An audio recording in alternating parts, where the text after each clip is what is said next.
Hello students, welcome to Think Study. Students, आज हम बात करेंगे फिजिक्स की। तो फिजिक्स के मोशन चैप्टर के अंतर्गत हमने पिछले वीडियो में बात की थी गति और विराम अवस्था के बारे में। आज हम बात करने जा रहे हैं कि किसी वस्तु की स्थिति को हम कैसे व्यक्त करें तथा सरल रेखीय गति के बारे में।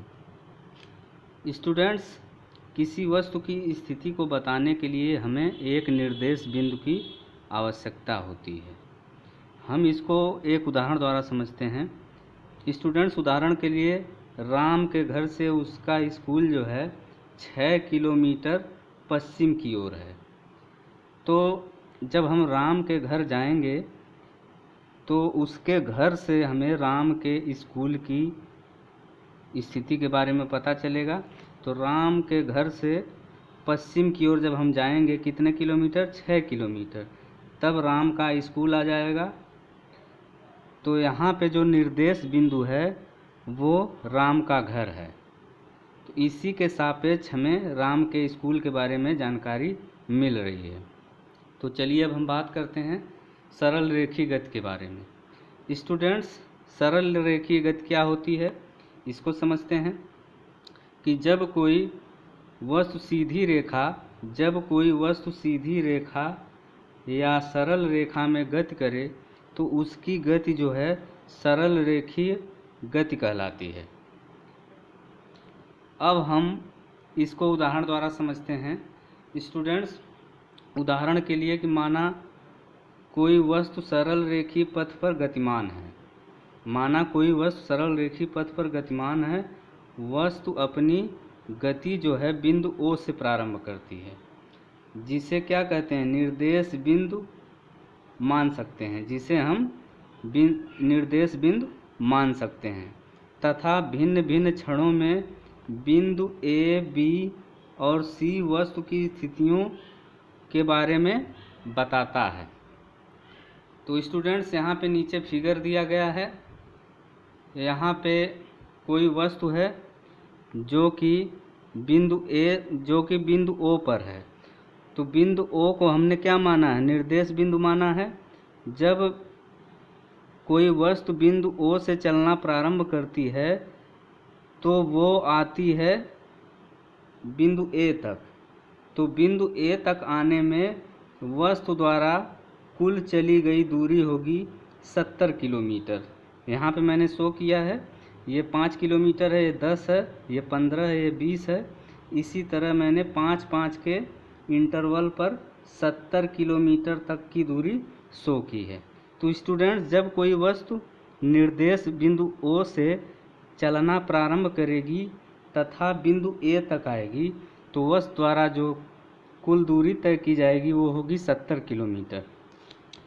अब अगर वस्तु वापस बिंदु B की ओर लौटे तथा फिर बिंदु B से C की ओर आए और तब हमें बिंदु C पर वस्तु द्वारा चली गई दूरी ज्ञात कैसे करनी होगी? तो इसके लिए वस्तु के द्वारा तय की गई कुल दूरी। तो वस्तु जब बिंदु O से A तक जाता है, यानी OA तक की दूरी हमारी आ गई 70 किलोमीटर। और इसके बाद जब वस्तु बिंदु A से C तक जाता है, A से C तक, तो A से C तक की दूरी हमें मिलती है 40 किलोमीटर। हमें क्या ज्ञात करना है? बिंदु C तक पहुंचने में वस्तु द्वारा तय की गई कुल दूरी। तो बिंदु C तक पहुंचने में वस्तु के द्वारा तय की गई कुल दूरी कितनी होगी? OA plus AC। OA हमारा हो जाएगा 70 किलोमीटर, AC हो जाएगा 40 किलोमीटर। दोनों को जोड़ देंगे तो दूरी हमें मिल गई 110 किलोमीटर। उम्मीद है आप लोग दूरी के बारे में समझ गए होंगे। अब हम समझते हैं दूरी की परिभाषा। स्टूडेंट्स, दूरी की परिभाषा क्या होगी? किसी वस्तु द्वारा प्रारंभिक स्थिति से अंतिम स्थिति तक पहुंचने में तय किए गए पथ या रास्ते की लंबाई को उस वस्तु की दूरी कहते हैं। और मैं एक चीज़ कहना चाहूँगा कि आप लोग इसका नोट्स भी बनाते चलिए। स्टूडेंट्स, जो लास्ट पॉइंट है कि दूरी एक अदिश राशि है।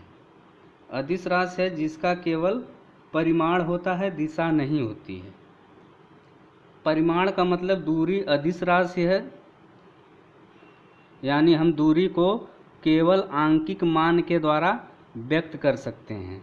हमें दूरी को व्यक्त करने के लिए किसी दिशा की आवश्यकता नहीं होगी, और आंकिक मान को ही हम परिमाण भी बोल सकते हैं। तो यहाँ पे ऊपर के उदाहरण में देखिए, बस द्वारा जो दूरी कुल तय की गई 110 किलोमीटर, यानी इसी रास्ते की लंबाई, कौन से रास्ते की, OA प्लस AC रास्ते की लंबाई कितनी हो गई, 110 किलोमीटर।